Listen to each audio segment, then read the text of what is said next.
Bonjour et merci de nous retrouver pour La Foi prise au mot, votre rendez-vous de formation et de réflexion. Cette semaine, le pape François se rend à Turin pour y vénérer le Saint-Suaire. Je vous propose donc de nous pencher sur cet insigne relique qui connaît une extraordinaire popularité. Pourquoi cette relique du linceul du Christ, apparue en Champagne en 1357, comme nous le disent les historiens, suscite-t-elle une telle ferveur? D'où vient-elle? Quelle est son authenticité? Quelle est la position de l'Église? Et enfin, pourquoi parle-t-elle à la fois d'autant de personnes? Pour répondre à ces questions, deux invités. Père Martin Pochon, bonjour. Bonjour. Vous êtes jésuite, vous êtes formateur au Centre d'études pédagogiques ignatien et je dois dire que vous avez eu une formation d'ingénieur ECAM. Ça va peut-être être important au moment où on parlera de ces questions de carbone 14, d'authenticité, etc. Vous êtes un scientifique, si on peut dire. Béatrice Guépro, bonjour. Vous êtes vice-présidente de l'association Montre-nous ton visage. Alors expliquez-nous en deux mots de quoi il s'agit. On voit votre petit pins, qui est un pins linceul de Turin, que ça a certainement en rapport avec le linceul. C'est quoi Montre-nous ton visage? C'est une association modeste, nous ne sommes pas hyper nombreux, mais très actifs, avec beaucoup de demandes. Elle a été fondée par Monseigneur Thomas dans les années 1981. Et Monseigneur Thomas était l'évêque d'Ajaccio à l'époque, très passionné par le linceul, et avec une petite équipe de pionniers, dont Vignon et quelques autres, ils ont constitué cette association que j'ai connue assez vite. Et j'ai été heureuse de trouver ce groupe qui a poursuivi sa recherche avec objectivité, avec un souci d'ouverture aux différentes avancées, qui n'a pas du tout renaclé devant la question du carbone 14, et qui a essayé de, au contraire, aller plus loin. Et à titre personnel, j'ai beaucoup parlé de ce sujet qui m'émeut profondément à des jeunes. Et je suis très bouleversée de voir l'impact de cette image sur des jeunes absolument pas chrétiens d'origine, mais très passionnés par l'approche scientifique et par la rencontre d'une silhouette absolument unique. Je dois dire justement qu'en 2010, donc lors de la précédente ostension, on avait organisé une émission avec Monseigneur Thomas et avec votre président, Pierre Dridmaten. Et donc les téléspectateurs peuvent continuer à le regarder sur Internet. Alors, on va peut-être commencer par essayer de savoir ce qu'est ce suaire. Concrètement, c'est quoi? Enfin, l'objet, c'est quoi? Un drap de lin. Oui. Un drap de lin qui fait 4,30 m de long, donc un drap très long. Oui. Très long, hein, très long, 1,10 m de large, en gros. Hein, et c'est un drap qui est marqué par à la fois des traces de brûlure, parce que l'objet a subi des détériorations au fil des siècles, avec l'incendie de Chambéry, 1532, avec des brûlures antérieures aussi. Bon. Alors, donc des brûlures assez apparentes avec des rapiècements ou enfin des trous. Oui. Et puis, une empreinte extrêmement subtile. Alors, presque évanescente, on pourrait dire, hein, dont on ne voit la réalité, dont on ne perçoit bien le motif que quand on est à 3 mètres à peu près. Hein, si on est trop près, ça disparaît un peu. On est trop près, on n'arrive pas à voir les formes globales. Si on est trop loin, c'est aussi un peu difficile. Et ce qu'il y a d'étonnant, ben voilà, c'est que cette image, qu'on va appeler le positif, qu'on voit à Turin, on ne la retrouve pratiquement jamais dans les journaux. Jamais, jamais. Pourquoi? Parce que finalement, cette empreinte ne prend toute sa valeur significative que quand on inverse les valeurs, quand on fait un négatif. Hein, en 1898, Segundo Pial, un photographe amateur, fait une très belle photo et découvre dans son laboratoire, sur ses plaques de verre, que le négatif est un portrait absolument saisissant du Christ. Alors, avec tout son corps, aussi bien la face que la partie dorsale.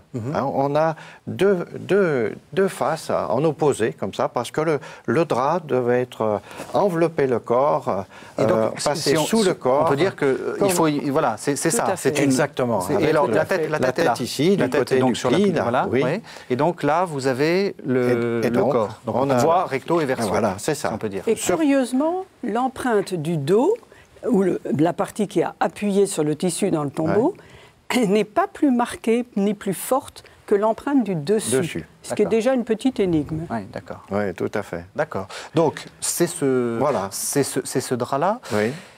qu'est-ce qu'il est ou qu'est-ce qu'il peut être par rapport aux données des évangiles? Est-ce qu'on a entendu parler de ce suaire quelque part dans les évangiles?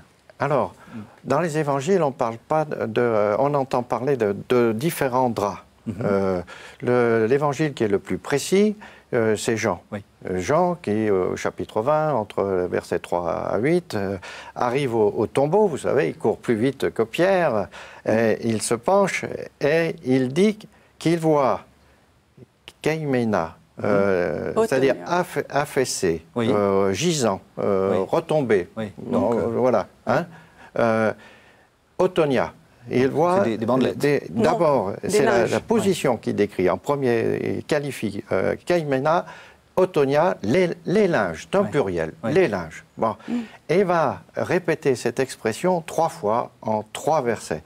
Donc, pour que Jean parle des linges avec autant d'insistance, hein, compte tenu des règles de rhétorique et d'écriture de cette époque, ça veut dire que ces linges lui ont parlé, lui ont fait signe. Et de fait, on a 3 temps. Il voit les linges affaissés, retombés. Pierre arrive, il considère les linges affaissés, retombés. Et puis lui rentre à son tour et dit il y avait les linges affaissés, retombés, troisième fois, et le soudarion, le suaire, la serviette, là, c'est autre chose, c'est distinct, hein, qui était... Alors les traductions, il y a des batailles d'exégètes là-dessus, disons roulé à part ou en son lieu propre, mais différemment. On peut dire, la plupart des exégètes que j'ai questionnés disent à côté, ailleurs. Ça a été rangé. Voilà. Mais Monseigneur Thomas a une version que je trouve plus cohérente, si vous me permettez. Il dit Otonia Keimena, les linges affaissés, on est tous d'accord, et le soudarion qui avait enroulé la tête. Entetulegmenon eisena topon. Il est encore enroulé. En effet, il faisait une sorte de mentonnière en cerceau. Il est encore en rond, si j'ose dire. Eisena topon, ça peut être à sa place. Alors, oui, alors voilà. Il y a des batailles là-dessus, vous voyez, y compris parmi les convaincus de l'authenticité, et on n'est pas tous d'accord là-dessus. Voilà. Alors, donc on parle aussi du linceul dans les autres synoptiques. Hein. Donc, chaque fois, on a bien parlé de ce qui a été trouvé dans le tombeau vide. Donc, il faut imaginer un mode d'ensevelissement dans lequel on a, pas roulé, mais enroulé le corps. Et puis, qu'est-ce qu'on a fait? On a fait des bandelettes. Parce que suaire, normalement, c'est juste le petit mouchoir. Oui, absolument. Donc, on ne devrait pas parler du suaire de Turin. On devrait parler du linceul. C'est exact. Et alors, donc, comment on imagine la chose? Alors, dans les linges, il se peut qu'il y ait eu le linceul, plus peut-être un lien qui permette de lier. Parce qu'il y a un terme lié qui revient dans les évangiles. Donc, il était lié dans un linceul. Il y a une supposition qui me paraît assez cohérente, c'est que le long de la grande bande du linceul, telle que les gens la voient actuellement à Turin, il y a une petite bande latérale de 8 cm qui a été recousue d'une manière très particulière où les chevrons de tissu se retrouvent en face des chevrons. Donc on peut penser qu'il vient à l'origine de cette même bande de tissu. Il y a les mêmes irrégularités de trame. Et peut-être a-t-elle servi, cette longue bande, à faire un enveloppement rapide. Il faut faire cet enterrement à la hâte, le sabbat pointait déjà, et pour lier au niveau des mains, des pieds, etc. D'accord. Bon, on ne sait pas. On ne sait pas la suite, pourquoi cette bande a été recousue après, gardée, mais voilà. Mais il y a eu une... Alors moi, j'évite toujours le mot de bandelette qui évoque des momies égyptiennes. Oui, d'accord. Et je préfère dire une lanière ou une bande. D'accord. Otonia, c'est un terme large qui désigne aussi bien une voile de navire que des linges. Et c'est vrai qu'on traduit souvent par bandelette, mais c'est très ennuyeux. C'est assez ennuyeux. C'est parce qu'on ne connaissait pas le linceul à cette époque-là. Alors, on peut dire que cette bande latérale a été cousue avec un point qui est un ourlet assez particulier quand même, qui est connu aujourd'hui, mais qui, d'après une historienne des tissus, n'était pas connue. Elle a dit je n'ai pas de connaissance de ce point de couture au Moyen-Âge, mais on a trouvé ce point de couture dans des vestiges de vêtements trouvés à Masada, 1er siècle. Donc Masada, c'est la forteresse, la forteresse qui est de tombée résistance. Au lieu de la résistance. voilà, après la guerre de Après la 70. guerre 70. Alors, bon, donc il y a ces données qui nous sont fournies par les évangiles. Cette relique, on la voit réapparaître, comme j'ai dit, en 1357. Qu'est-ce qui s'est passé entre, mettons, les années 30 et 1357 ? C'est la question que tout le monde se pose, Bon. effectivement. Alors, si on essaye de retrouver la trace, Voilà. On se doute que le linceul... À Jérusalem, on n'en parle pas beaucoup, Non. et il y a une raison majeure. On est dans un monde juif. Un tissu qui a touché un mort et qui est taché de sang, il est impur. À la limite, on aurait dû le brûler. Donc, on pense qu'il a été plié et sans doute caché dans les environs de Jérusalem, peut-être du côté de la mer Morte, parce qu'on trouve des traces de poussière de pollen de la mer Morte, et plié dans une jarre, parce qu'il y a une recherche récente où on s'est aperçu que les plis n'ont pas toujours été les mêmes, et que, plié en accordéon, si vous voulez, dans une jarre, et puis... il va sans doute quitter cette cachette à l'appel d'un roi lépreux qui s'appelle le roi Abgar V et qui habite Édesse, c'est-à-dire l'est de l'Anatolie aujourd'hui, qui s'appelle aujourd'hui d'ailleurs, qui existe, Sanli Urfa. Et ce roi a la lèpre, il supplie le prophète guérisseur de Palestine de venir à son secours. Et là, on a plusieurs versions, mais on a des archives, on a des documents, un récit d'Eusèbe de Césarée au IVe siècle, qui raconte que le serviteur ne ramène pas Jésus en personne, mais un linge avec un visage. Et ce linge, dans les recherches les plus récentes, pourrait être le linceul plié. Il est très symétrique, très facile à plier. En même temps, ce que nous raconte Eusèbe, c'est quelque chose qui est contemporain de l'époque de Jésus. Donc là, vous faites l'hypothèse... Non, IVe siècle. Eusèbe de Césarée. Oui, Eusèbe de Césarée. Oui. Mais Eusèbe de Césarée raconte quelque chose de contemporain. Voilà. Et là, vous faites l'hypothèse qu'il a été longtemps plié. Parce que, si je me souviens bien de l'histoire d'Eusèbe, le Christ est encore vivant au moment où... Alors, il y a plusieurs solutions, il y a plusieurs versions. Il y a l'histoire de la lettre... On est de l'ordre de l'indice, si on peut dire. Oui. C'est pas... Voilà. D'ailleurs, nous disons la légende d'Abgar. On parle plus de légende d'Abgar. On n'est pas dans un monde historique. Non, c'est pas une chronique. Il y a peut-être cette... Voilà. Est-ce que... Est-ce qu'il y a d'autres points qui pourraient être... on sait qu'en tout cas, l'empereur de Constantinople a mandé son armée pour aller récupérer le mandilion d'Édesse, la relique d'Édesse, l'image d'Édesse. En 944. 944, on connaît à prix d'or. C'est Romain Lécapène, avec son général, Jean Curcuas, et il négocie pour obtenir du sultan, qui avait la charge qui régnait sur cette ville, l'obtention de la relique. Bon, là, on a des chroniques très détaillées, on a beaucoup de choses. Il faudrait établir que c'est la même. Voilà. Alors, il y a un point, quand il arrive à Constantinople, c'est qu'on a la lettre, donc qui est parfaitement contrôlable, d'un croisé français qui s'appelle Robert de Clary, et qui nous dit que le vendredi, il voyait ce tissu exposé dans la chapelle au nord de la ville, qui s'appelle Sainte-Marie des Blaquernes, et qu'on voyait un grand drap, et qu'on pouvait constater les blessures d'un crucifié entier. Et j'ai oublié, qu'à l'arrivée à Constantinople, le 15 août 944, ça la date est certaine, on a l'homélie de Grégoire le référendaire qui parle d'une image d'un corps crucifié avec les gouttes de sang qui ornent son côté.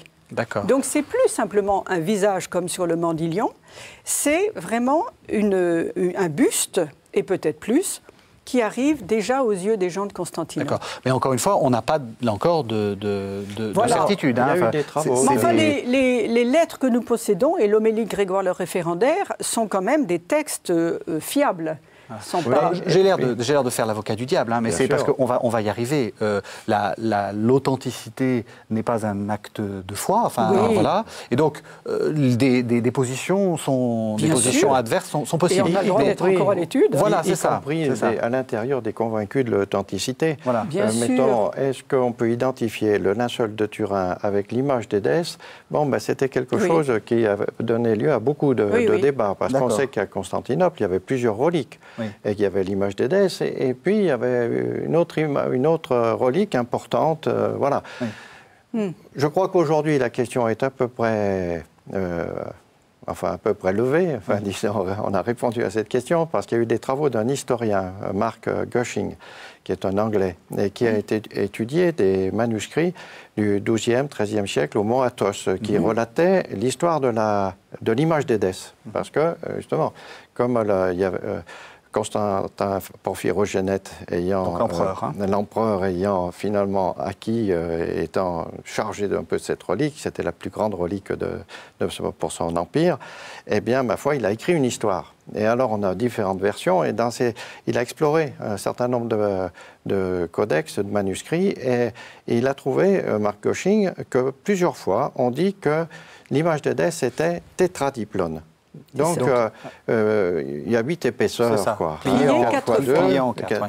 Voilà, et donc, si on déplie les formats sous lesquels on représente l'image d'Édesse, on tombe sur la longueur du drap du linceul. Et puis, 3 fois, il a trouvé que, il a été dit que cette image d'Édesse était un linceul. Donc, ça fait quand même des éléments convergents. Là où ça arrive, là où par contre on est sûr, et là on a une filiation claire entre l'image que l'on peut contempler et une date précise, c'est donc, comme je l'ai dit, 1357. Elle arrive où elle est. En Champagne. Alors, très rapidement, parce qu'on va pas faire, et puis je vais arriver aux questions d'icônes. Qu'est-ce qui se passe? Qu'est-ce qui lui arrive? Donc, elle est à 1357 en Champagne. Comment se retrouve-t-elle à Turin?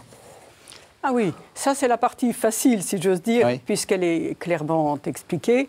En 1357, elle arrive en effet dans ce petit village vraiment perdu, à 20 km de Troyes, dans une famille honorable. Liray, qui s'appelle, à Liray, oui, c'est ça.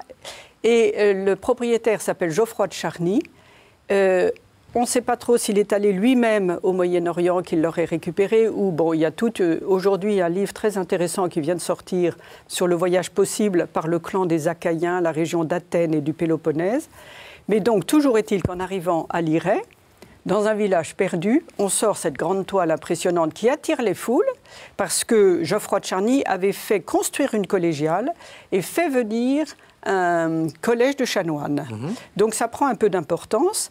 Malheureusement, il est tué pour défendre le roi. C'était le porte-étendard du roi. Il est mort courageusement. Il laisse une veuve, Jeanne de Vergy, qui est une petite descendante du duc Othon de la Roche, qui était propriétaire à Athènes. Ça, on le sait par un document de Théodore Ange, le neveu de l'empereur de Constantinople. Et donc, cette Jeanne de Vergy favorise, bien sûr, la venue. Et les chanoines sont très contents parce qu'ils ont aussi des revenus au passage. Tout d'un coup, l'évêque de Troyes prend ombrage, et à juste titre, avec prudence, en disant « Mais d'où vient ce tissu ?» Alors, il va jusqu'à imaginer le faux parce que, soi-disant, il a eu les aveux d'un peintre qui aurait fait cette image. Son prédécesseur, c'est ça. Henri de Poitiers, évêque du lieu, aurait... chercher à voir d'où venait cette relique et aurait connu l'artiste qui aurait fait ça. Voilà. Donc il fait un mémoire qu'il adresse au pape en disant il faut interdire ces ostensions. D'accord. Voilà. Et le pape Clément VII, à l'époque, examine la question, reste prudent, mais autorise qu'on continue les ostensions en lisant simplement à haute et intelligible voix qu'on ne sait pas, qu'on présente un tissu sans engager l'Église pour autant, parce qu'à cette époque-là, il n'y avait évidemment aucune des convergences scientifiques qu'on peut avoir aujourd'hui, c'est clair. Mais il a autorisé qu'on continue les ostensions. Et il a demandé à l'évêque de faire silence sur cette question. D'accord. C'est vrai. Alors comment est-ce qu'il se retrouve à Turin? Alors, d'abord à Chambéry, puisque Jeanne de Vergy va avoir donc une descendance, et très rapidement, en moins d'un siècle, sa descendante qui s'appelle... Peu importe. Oui, peu importe. Peu importe. Et qui, elle, n'avait pas d'enfant. Et elle s'est souciée de léguer ce tissu dont elle est propriétaire à des gens sérieux. Et voilà comment il arrive dans la maison de Savoie, qui était considérée comme une famille très honorable, très pieux. Et c'est donc Louis Ier de Savoie, je crois, qui a accueilli ce tissu, qui va être déposé à Chambéry. Bien sûr, il y a eu des va-et-vient. Hein. Il y a aussi un passage par Besançon, Saint-Hippolyte-sur-le-Doubs. Enfin, tout ça, on va vite. Mais à Turin, à Chambéry, il est resté au moins un bon siècle. Et c'est malheureusement là qu'est survenu l'incendie ravageur de 1532, dans la nuit du 3 décembre 1532. Évidemment, il a fallu des gens courageux pour aller extraire une caisse en argent qui est très haut placée. Donc il faut une échelle, il faut un maréchal ferrant pour arracher une grille en fer forgé. On voit les traces d'arrachement quand on va visiter Chambéry. Et il faut évidemment, on inonde avec de l'eau. Et quand on sort cette caisse incandescente, on s'aperçoit, en dépliant le tissu, une fois le calme revenu, qu'il y a une trace d'argent fondu qui est venue mordre un angle du drap et qui va faire pratiquement... C'est ce qui explique les traces. Voilà, et des traces très symétriques, parce qu'elles correspondent au pli. Voilà. Mais Dieu merci, elles sont à côté de l'empreinte. Voilà, donc ça ne va pas trop altérer l'empreinte, sauf à un endroit. L'empreinte est presque entière, sauf le haut des épaules. Voilà. Elle va à Champéry, ensuite elle va à Turin, même maison. J'accélère parce qu'il faut qu'on arrive. Voilà. Donc c'est la maison de Savoie. Hein, donc la maison de Savoie devient ensuite, prend des possessions en Italie et puis va même devenir la maison régnante d'Italie, mais ça c'est après. Et alors, 1898, vous l'avez dit, Segundo Pia. Ça relance un peu l'intérêt sur le suaire. Oui, ça a été une deuxième naissance presque. Hein, parce qu'effectivement, prenant une photo de l'hôtel, du maître d'hôtel, avec la relique qui était exposée au-dessus, prend une photo de l'ensemble, mais quand il développe, eh bien, dans son laboratoire, il découvre qu'il y a un visage tout à fait... splendide, un visage tout à fait réaliste, on va dire, et puis l'ensemble du corps, comme ça. On ne le voyait pas simplement. Enfin, je veux dire, il faut le passage par le négatif pour que ça soit plus apparent. Avant, ça reste énigmatique. Vous voyez, c'est-à-dire que vous avez ce qui est profond, comme les orbites des yeux, qui sont plutôt pâles, qui sont blanches. Voilà, ce qui donne déjà un regard un peu curieux sur ce drap, quoi. Oui. Maintenant, il y avait un certain nombre de détails qui, semble-t-il, avaient été bien notés dans la culture byzantine. Il y avait une confrérie de la Sainte Face qui avait diffusé toute l'iconographie qu'on connaît du visage de Jésus, sachant que dans cette confrérie, on sait qu'il y avait un habitant de Édesse. Vous voyez, un frère qui était issu de Édesse. Donc, il devait bien connaître la relique, il devait l'avoir regardée. Donc, on a des caractéristiques qu'on retrouve, qui font l'iconographie classique du visage de Jésus. D'accord. Mais le passage avec des choses un peu curieuses, qui parfois sont traduites dans l'iconographie de façon étonnante. C'est-à-dire que dans un certain nombre d'icônes, on cherche à dire, moi je le tiens du père Igor, un jésuite qui faisait des icônes, il disait, il faut montrer que la lumière vient de l'intérieur. Oui. Donc on va faire souvent comme si ce qui est au fond est plus clair. Mais on se dit que cette interprétation spirituelle, elle peut venir aussi de l'interprétation, de la vision du suaire, où c'est justement ce qui est le plus éloigné qui est le plus clair, quoi. Hein? Alors qu'évidemment, quand on inverse les valeurs de teinte, positif, négatif, on retrouve les choses à l'endroit. C'est une des énigmes du suaire, quand on a prétendu que c'était une peinture. Ça ne peut pas être une peinture pour beaucoup de raisons, mais notamment parce qu'il n'y a pas d'ombre portée. Tout s'est passé comme si, en effet, la lumière venait de l'intérieur du corps, ce qui est très étonnant. Et puis, deuxièmement, ça donne... Alors, c'est depuis, c'est pas 1898, c'est plus récent, on s'est aperçu que cette empreinte contenait une information tridimensionnelle. C'est-à-dire que si plus l'empreinte est foncée, plus on va dire qu'elle est proche de... Vous voulez dire que ça a été fait forcément sur quelque chose en relief? Ça a été fait sur quelque chose en relief. Et que cette empreinte est capable de restituer ce relief-là. D'accord. Alors, il y a beaucoup de travaux qui ont été faits de ce côté-là et on peut admirer des images 3D, mettons sur le blog de Thierry Castex. On trouve ça sur Internet, Thierry Castex, blog. D'accord. Alors on va arriver à la question tant débattue de l'authenticité. Avant, je vous propose qu'on entende la position, j'allais dire, officielle, ou disons la position pontificale, si on peut dire. Première citation, on va entendre deux papes, mais cette fois-ci, on va entendre Jean-Paul II. Jean-Paul II, au cours de la célébration de la parole et donc de la vénération du suaire, le 24 mai 1998, dit « Le suaire est une provocation à l'intelligence ». On écoute Jean-Paul II. Le suaire est provocation à l'intelligence. Il exige avant tout l'engagement de chaque homme, en particulier du chercheur, pour saisir avec humilité le message profond qui est adressé à sa raison et à sa vie. La mystérieuse fascination qu'exerce le suaire pousse au questionnement sur le rapport entre le lin sacré et le parcours historique de Jésus. Comme il ne s'agit pas d'une matière de foi, l'Église n'a pas compétence spécifique pour se prononcer sur ces questions. Elle confie aux hommes de science la tâche de continuer à chercher pour parvenir à trouver des réponses appropriées aux problèmes liés à ce linceul, qui, selon la tradition, aurait enveloppé le corps de notre Rédempteur lorsqu'il fut déposé de la croix. L'Église exhorte à affronter l'étude du suaire, sans a priori, qui donnerait pour acquis des résultats qui ne le sont pas. Elle les invite à agir avec leur pleine liberté intérieure et avec un attentif respect aussi bien de la méthodologie scientifique que de la sensibilité des croyants.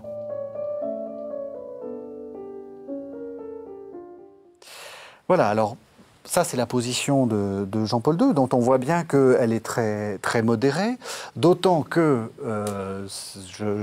il faut le dire parce que on est en 98 et 10 ans avant, une analyse au carbone 14 date la relique, 14e siècle, voilà, donc semble contredire l'authenticité. Alors, qu'est-ce qu'on fait ? Enfin, je veux dire, je crois qu'il faut rester dans la position pontificale, mais comment vous voyez les choses? Vous y croyez à l'authenticité? Tout à fait. Alors pourquoi vous y croyez? Sans difficulté. Je ne peux même pas dire que j'ai été très ébranlée par le carbone 14. Il est vrai que je ne suis pas une scientifique de haut vol, loin de là. Mais parce que quand on connaissait le reste du dossier, et ce qu'on oubliait de dire à cette époque-là, c'était les résultats d'une expertise de 150 heures de travail avec des gens de haut vol, notamment des équipes de la NASA aux États-Unis, cette équipe qui s'appelle le STURP, Shroud of Turin Research Project, et qui avait fait quand même une avancée extraordinaire avec une convergence de choses. Donc moi, je reconnais que ça m'avait rassurée. Mais le père Peuchon vous dira... C'est-à-dire qu'il y avait les travaux du STURP qui déjà concluaient que cette empreinte ne correspondait pas à une peinture. Oui. C'était clair. Une altération superficielle des fibres de lin sur 10 à 40 microns. C'était une sorte de brûlure, pour le dire simplement, une oxydation déshydratantes. Donc, voilà, pas de dépôt sur l'empreinte en général. Des dépôts, là où il y a des taches de sang, oui, il y a des dépôts. Mais ailleurs, non. Donc, toutes les explications qui ne prennent pas acte de cette nature de l'empreinte sont nulles et non avenues. Oui. Bon. Vient le carbone 14. Alors vous y croyez? Je peux vous poser la question? Alors, compte tenu de l'ensemble des indices que l'on peut avoir, je me risque à croire, oui. C'est mon intime conviction, on va dire, qu'effectivement, il est authentique. Oui. Voilà. Si on regarde d'ailleurs la datation carbone, l'article, lui, était axé sur une publication de date. Oui. On constate que pour ce qui est du linceul, d'ailleurs, il donne deux fourchettes différentes, séparées de 100 et quelques années, sur à 95%. Mais il donne deux plages, deux plages, ce qui est assez curieux. Pourquoi? Parce que les résultats du laboratoire d'Oxford donnent des dates assez distantes des deux autres laboratoires. Bon. Et c'est d'autant plus étonnant que sur d'autres échantillons qui ont été testés, la cape du duc d'Anjou, une relique, un tissu de lin d'une momie égyptienne. Oui, c'était pour donner les témoins. Voilà, les échantillons témoins, pour voir.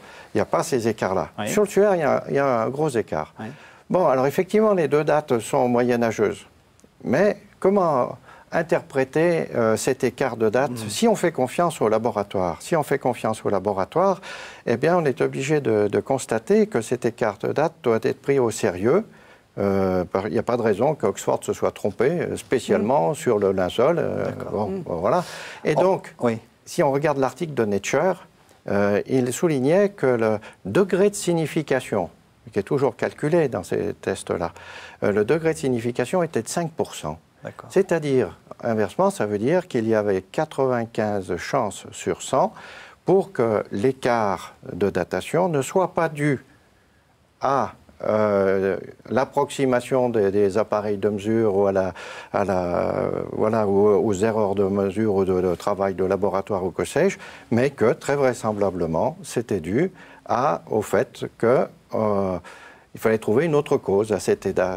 Donc les gens ont cherché ensuite à comprendre pourquoi il y avait cet écart. Certains ont dit qu'il y a eu un rapiècement à cet endroit-là. Ah oui, donc on aurait pris une pièce moderne. Voilà, et puis donc à cet endroit-là, c'est un coin moderne du tissu. Il se peut qu'il y ait eu... Bon. Moi, personnellement, j'ai du mal à croire cela parce qu'il faudrait qu'il y ait... D'abord, ce n'était pas visible. On n'a pas de choses très probantes de ce côté-là. On a bien enregistré qu'il y avait cet endroit-là un petit peu de coton qui se mélangeait au tissu, mais bon, il faut donc, voir plus loin. D'accord, mais est-ce que vous admettez... enfin, le pape le dit, donc je pense que vous allez admettre, mais est-ce que vous admettez qu'on puisse ne pas croire et qu'on puisse avoir des doutes? Cette position que j'ai tenue là, en essayant de vous puisque comme vous êtes convaincu, c'est moi qui fais l'avocat du diable. Ouais. Est-ce que ma position est légitime? Est-ce que vous pensez que... Pour le moment, on n'a pas d'hypothèse scientifique qui permette de rendre compte de l'ensemble des observations. D'accord. Donc, on est devant une énigme. Donc, voilà. Tant qu'on n'a pas une hypothèse cohérente pour l'ensemble des mesures, il faut continuer à chercher. Maintenant, on a quand même quelques indices assez fermes qui nous disent que ce linceul existait avant l'Irae. Ouais. Et notamment, je pense au codex de Près. C'est un codex qui est très bien daté, 1192-1195, qui se trouve à la Bibliothèque nationale à Budapest, et qui est précieux parce qu'il contient un discours funéraire en langue finno-ougrienne, et c'est le premier texte dans cette langue écrit que l'on ait, avec la traduction latine. Donc il a été très étudié, évidemment, par les Hongrois, et puis, eh bien, dans ce codex, on a 4 pages, enfin on peut le trouver là encore sur Internet, on a 4 pages de dessins de la Passion du Christ. Le Christ en croix, pas très visible, mais un très beau dessin d'une descente de croix, et puis ensuite la mise au tombeau dans le linceul avec Nicodème et Joseph d'Arimathie, et en dessous les femmes qui viennent au matin de Pâques avec les flacons et qui trouvent le linceul vide avec l'ange qui le désigne. Et sur ce dessin-là, eh bien, on a des caractéristiques assez étonnantes qui sont celles qui sont dessinées comme caractéristiques et qui sont celles du linceul, c'est-à-dire des chevrons. Et c'est le seul linceul tissé en chevron qu'on connaisse dans l'histoire à ce jour. Donc voilà. On a des 4 trous dessinés en L qui correspondent à des brûlures qui sont antérieures à l'incendie de Chambéry, parce qu'on a des dessins de Dürer notamment, qui avait essayé de dessiner ce linceul et qui représente ces brûlures, ces trous de brûlure. Donc on les trouve sur le codex de Près, 1192. Et plus étonnant encore, alors les mains croisées, sans voir les pouces. Parce qu'aucun peintre de l'époque ne faisait, totalement nu.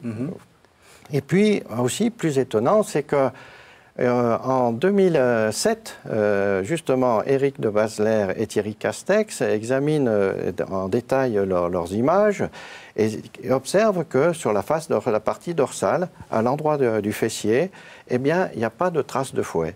Et ils trouvaient que les jambes étaient très longues. Et puis, ils constatent que dans cette zone-là, il y a des petites taches qui vont par paire un peu en symétrie. Et regardant à ce moment-là, regardant le codex de Près, ils se disent, mais sur le codex de Près, on a un repli sous le fessier, sans doute pour y mettre du coton pour absorber les matières organiques, les écoulements physiologiques. Enfin, et disent, mais alors, peut-être que notre linceul, il porte la trace de ce repli. D'accord. Et effectivement, à ce moment-là, je continue à porter la contradiction. Parce qu'il y a aussi beaucoup de gens qui disent, bon, le carbone 14, j'y crois, parce que c'était un truc scientifique, c'est une démarche scientifique. Qu'est-ce qu'il faut dire? Alors, on va dire... Vous trouvez ça légitime? D'y croire, mais de pas... Moi, je dis, sur le carbone 14, il faut écouter ceux qui sont des spécialistes. Oui. Bon, si vous prenez le responsable du labo de radiocarbone d'Oxford, le docteur Ramsay, il dit, compte tenu de l'ensemble des observations que l'on a et tout, je crois qu'il faut qu'on accepte que les uns et les autres de remettre en chantier nos conceptions pour trouver enfin une hypothèse cohérente qui rende compte de l'ensemble de l'histoire de cette pièce très curieuse. Voilà ce qu'il dit. Donc lui, c'est un professionnel du carbone 14. Timothée Joule, mais en même temps, Joule, côté radiocarbone de Tucson, Arizona, il a dit en 2011, c'est vrai que moi, avec des résultats comme ça, je ferais refaire les mesures. D'accord. En même temps, l'Église dit bien que ce n'est pas un acte de foi. Voilà. Qu'il faut, elle dit que les scientifiques continuent à faire leur travail. Voilà, en toute objectivité, en respectant les croyants de l'authenticité, mais qu'ils fassent leur travail. Le cardinal Balestrero avait déjà dit ça. Elle confie aux scientifiques d'examiner ses résultats et de comprendre ce qu'ils veulent dire. Alors, il y a eu cette expression d'icône. Alors, on va y arriver. Je vais d'ailleurs justement... Et on peut peut-être citer quand même rapidement les travaux du Père Rinaudot, qui fait partie de notre association, qui est un homme d'une grande discrétion, professeur de biophysique à l'Université de Montpellier, qui est à la retraite maintenant, et qui avait, au moment de la polémique du carbone 14, tout simplement dans des laboratoires, fait une irradiation d'un tissu de lin et obtenu quand même des rajeunissements significatifs par bombardement. D'abord de protons qui ont obtenu une roussissure de surface de quelques microns, comme sur le linceul, ce que personne ne sait faire, et en mettant le flux identique de neutrons qui sont radioactifs, il a fait monter de façon significative. Là, c'est le théologien en moi qui va se mettre à... Vous allez dire que la résurrection, c'est un phénomène protonique? Pas du tout. Pas du tout. C'est ça le danger. C'est que, est-ce que vous risquez pas de... en cherchant à prouver, à trop prouver, alors même que les textes nous disent... si vous connaissiez Rinaudot... Non, mais c'est pas une question. C'est pas une question. Mais voyez, est-ce que le danger, c'est pas de vouloir expliquer la résurrection, alors que les textes même nous disent qu'il faut surtout pas... Vous voyez, oui. Alors, moi, je pense que même dans l'hypothèse d'une authenticité, le linceul n'est pas une preuve. Par contre, je crois que le linceul témoigne d'un événement singulier. Tout à fait. Pourquoi singulier? Parce qu'il n'y en a qu'un et qu'on ne sait pas le reproduire. D'accord. Voilà. Donc, vous voyez, ça pose une question. Maintenant, dire qu'il témoigne d'un événement singulier, pour moi, ça veut dire que c'est un signe. C'est-à-dire qu'il nous fait signe, comme les linges affaissés ont fait signe à Jean.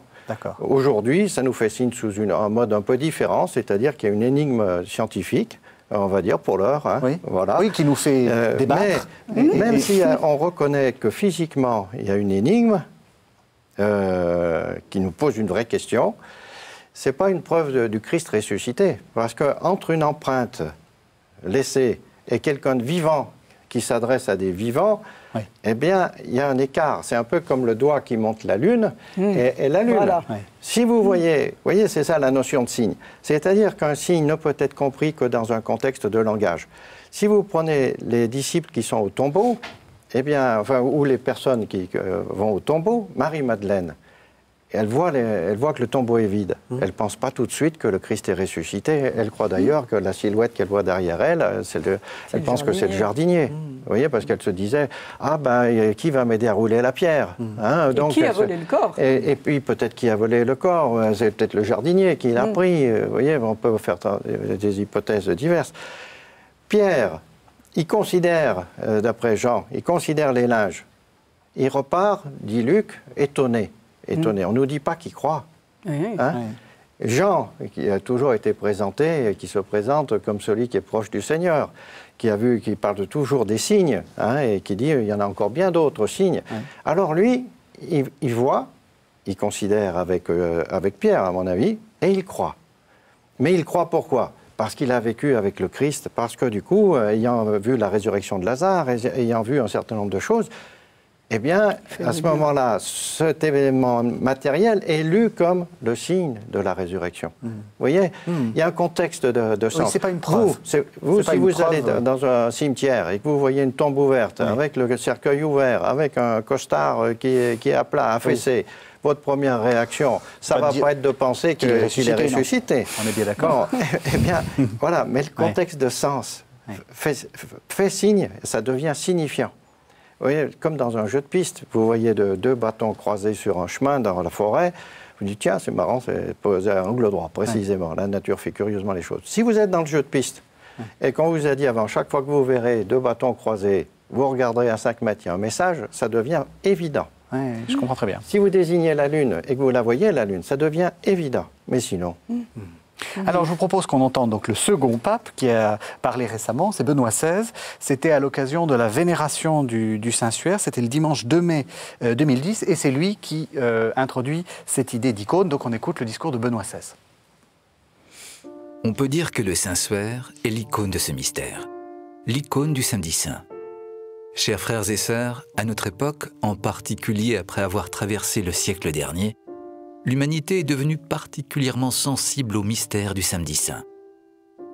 Dieu caché fait partie de la spiritualité de l'homme contemporain, de façon existentielle, presque inconsciente, comme un vide dans le cœur qui s'est élargi toujours plus.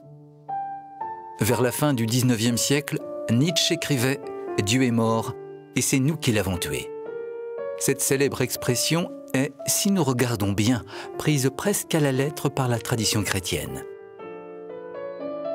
Nous la répétons souvent dans la Via Crucis, peut-être sans nous rendre pleinement compte de ce que nous disons. Après les 2 guerres mondiales, les laguers et les goulags, Hiroshima et Nagasaki, notre époque est devenue dans une mesure toujours plus grande un Samedi Saint. L'obscurité de ce jour interpelle tous ceux qui s'interrogent sur la vie et de façon particulière nous interpelle, nous, croyants. Nous aussi, nous avons affaire avec cette obscurité. Voilà, alors on a entendu cette très belle méditation de Benoît XVI qui nous dit que au-delà même de l'authenticité, la relique ou le suaire est une icône justement de la souffrance. Vous avez dit que c'était une relique qui parlait beaucoup. Est-ce que c'est ça que les gens voient aussi? C'est jusqu'où on a pu aller pour faire du mal à l'humanité? Alors effectivement, c'est le mal de l'humanité, c'est la souffrance. Comme disait déjà Jean-Paul II, c'est l'image de la souffrance de l'homme de tous les temps et du péché qui est le plus grand malheur de l'histoire, dit-il. Oui. Alors pour revenir à Benoît XVI, en effet, il nous révèle, il a une expression qui n'a pas été dite là à l'instant, mais qui dit, quand on voit combien ça révèle la profondeur du mal, l'acuité du mal qui a été fait au Christ, mais en même temps, il y a les prémices de l'espérance d'une résurrection, et il dit c'est comme le positif et le négatif de la photo. On peut en effet s'arc-bouter sur le dolorisme, comme en font les Christ espagnols ou je ne sais pas quoi, mais on peut aussi, et moi j'en ai fait l'expérience devant le linceul, la première, très jeune, 20 ans, et c'était un moment d'épreuve, on venait de vivre la maladie et la mort de notre mère, et j'étais un peu bouleversée, parce que dans ma foi, on dit pourquoi Dieu permet ça? Pourquoi un corps peut se dégrader? Enfin, donc, et c'est à ce moment-là que je me suis retrouvée à Turin, devant, non pas l'ostension, il n'y en avait pas, mais devant les 2 reproductions, fond blanc et fond noir, négatif et positif. Et là, au lieu de voir une image doloriste, au lieu de voir une image qui fait peur, j'ai vu une image apaisée et apaisante. Impressionnant. Et cette image, je peux le dire aujourd'hui, a accompagné toute ma vie avec cette espèce d'unité profonde pour montrer que le mal, si grand soit-il sur la face du monde, mon Dieu, eh bien, n'est jamais un absolu qui doit nous faire perdre nos moyens. Et que derrière ça, il y a la lumière de on peut recevoir le linceul vraiment comme quelque chose de lumineux. Et j'aime beaucoup dans Benoît XVI toujours, quand il continue cette homélie, il dit c'est l'icône du Samedi Saint et donc de la descente aux enfers. On en parle peu dans les catéchismes, machin, on ne parle pas de la descente aux enfers. Alors qu'il le dit d'une manière extrêmement simple, il dit mais comme tous les enfants, nous avons peur du noir. Et imaginez que le noir se déchire et qu'une main secourable vient se tendre vers moi. Quel soulagement! Eh bien, c'est ça, la descente de Jésus, pour relever cet homme qui n'en peut plus de souffrance. Cette question de l'icône, il faut peut-être pour l'expliquer être dans un contexte un peu oriental. C'est vrai que nous, on a l'impression qu'icône, ça fait image, donc ça fait représentation fausse. L'icône, c'est ce qui dit la vérité de Dieu. Voilà, c'est ça. C'est-à-dire que l'image donne accès au mystère de Dieu. Alors évidemment, il y a une face, comme vous dites, qui nous choque, c'est-à-dire, pour les tenants de l'authenticité, c'est-à-dire qu'une icône, elle est fabriquée. Oui. Bon. Or là, le suaire a toujours été décrit comme akeiropoietos, non fait de main d'homme. Oui. Bon.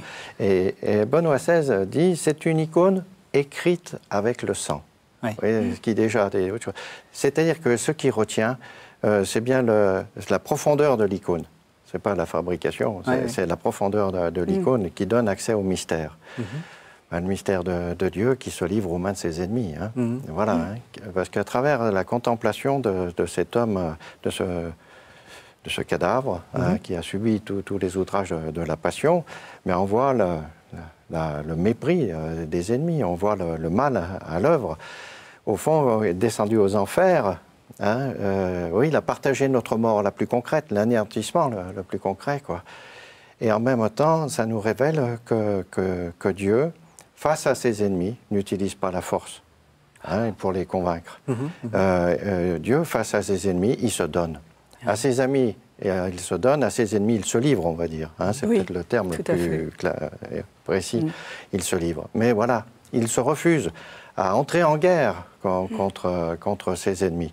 Et il espère que ses ennemis se convertissent. Hein. Le premier, vous savez, dans les évangiles à se convertir après la mort du Christ, nous dit saint Marc, c'est le bourreau. Hein, ce qui fait dire une vraiment, citation, cet homme était le fils de Dieu. Vraiment, cet homme était fils de Dieu. Ce qui fait dire à Maïté Gartaner, même les bourreaux ont une âme. Voilà. Et ben, je crois que ça dit la foi de Dieu en l'homme qui commet le mal en espérant qu'il se convertisse, quoi. Eh bien, ce linceul nous montre ça, cet Dieu qui se livre, parce que qui voit le Fils voit le Père. Hein, c'est dit juste avant la Passion, pour pas qu'on se trompe. Hein, en même temps, le Christ, il est l'expression de l'amour du Père. Il n'est pas à s'offrir à ses ennemis pour satisfaire une justice divine. C'est l'expression de l'amour du Père qui se dit à travers son Fils, et son Fils accepte d'aller au bout de cette expression-là en se livrant aux mains de ses ennemis. Et en même temps, eh bien c'est vrai que le suaire, il manifeste déjà, enfin, je veux dire, l'effet de négatif, l'espèce de surgissement de cette empreinte extrêmement humble, quoi. C'est ça. Humble. Eh bien, en même temps, une image qui peut être très prégnante et qui nous dit déjà que l'amour est plus fort que la mort, quoi. Plus fort que la mort. Comment, oui, ce que vous avez dit, c'est pas une image doloriste. Pourtant, c'est quand même un supplicié. Alors, c'est une image qui révèle une douleur immense. Ben oui, et quand on lit le livre du docteur Barbet, ou quand on écoute, comme on l'a fait récemment, le docteur Giraud de Vannes, qui a retravaillé tout ça, c'est effrayant, effrayant. Et pour pouvoir parler du linceul, il faut être inconscient. Sinon, on ne pourrait pas, on s'écroulerait. Et pourtant, c'est l'expérience vraiment que je peux faire tous les jours, cette image n'est pas faite pour faire peur.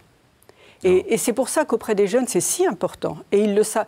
Nos jeunes vivent beaucoup de souffrances. On ne se doute pas, enfin on devine, mais alors ils ont des comportements pas toujours très nets, mais quand on commence à les regarder... Quand on était plus jeune. Hein.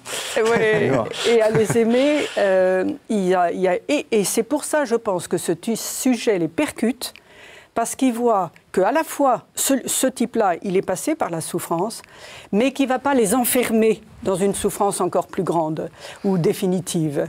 Et quand ils voient justement cet apaisement de cette silhouette qui ne livre aucun reproche, qui a les yeux fermés, qui ne nous montre pas du doigt, c'est pas « montre-moi ta copie », eh bien je peux vous dire que pour eux, c'est une résurrection. C'est une façon de reprendre goût à la vie. On appelle un regard intérieur. Voilà, hein, les yeux sont fermés. Alors c'est le pape François qui a déjà fait une méditation à propos d'une ostension télévisée en 2013, je crois. Et il a utilisé cette expression-là en disant il s'adresse à notre cœur, quoi, parce qu'il ne nous provoque pas du regard. Les yeux sont fermés. Il se donne à contempler, toujours dans le don. Et on a publié un témoignage récemment d'une amie, Odile Deloine, dans notre bulletin, qui paraît 2 fois par an seulement. Et elle est allée à Turin, elle raconte l'émotion qu'elle a vécue, et elle termine en disant « Ses yeux fermés rencontrent les miens aveugles ». Et c'est beau parce que finalement, il nous ouvre sur une autre réalité. Et il y a une compassion avec toute la souffrance de tous les hommes, quoi, de tous ceux qui sont torturés aujourd'hui ou qui sont méprisés, exécutés, tournés en dérision avec diffusion Internet et tout ça, quoi. Enfin, voilà. Le Christ a connu ça et pourtant, eh bien, notre foi, c'est de croire que l'amour est plus fort que la mort et qu'il est relevé. Eh bien, ce sera le mot de la fin, je crois. Alors, beaucoup de lectures, parce qu'il faut continuer à se faire son opinion et puis à essayer de réfléchir à tout ça. Alors, les deux livres que je vais présenter sont assez complémentaires, en fait. Je vais en présenter même un peu plus. Alors, Béatrice Guespreau, vous avez collaboré au Guide du linceul de Turin, c'est paru aux éditions Teki.